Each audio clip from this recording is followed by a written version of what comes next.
মধ্যপ্রাচ্যের যত বড় বড় ব্যবসা প্রতিষ্ঠান আছে, ইসরায়েলরা এখানে এসে ব্যবসা করে, আমেরিকারা এসে ব্যবসা করে। একদিন ঘোষণা দেন সমস্ত বিদেশি ব্যবসায়ীকে বের করে দেবো এখান থেকে, পরের দিন ফিলিস্তিনি নিপীড়ন বন্ধ হয়ে যাবে ভাইরা। কিন্তু এগুলো হয় না। কেন হয় না সেটাও আমরা জানি। রাজ পরিবারগুলো ক্ষমতা দখল করে আছে আমেরিকার আশীর্বাদে, ইসরায়েলের আশীর্বাদে।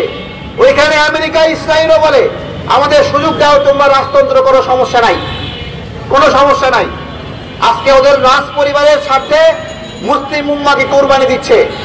তাহলে কি আমাদের বলার সময় এসেছে যে সৌদি আরবকে আমরা লিডার মানব না? দেখেন, ইরানের শিয়াদের সঙ্গে আমাদের অনেক বিরোধ, কিন্তু বাংলাদেশের অধিকাংশ মুসলিম ইরানকে ভালোবাসে। কেন ভালোবাসে? ভালোবাসতে বাধ্য হয়, তাদের ইসলামের জন্য, ডেডিকেশনের জন্য ভালোবাসতে বাধ্য হয়।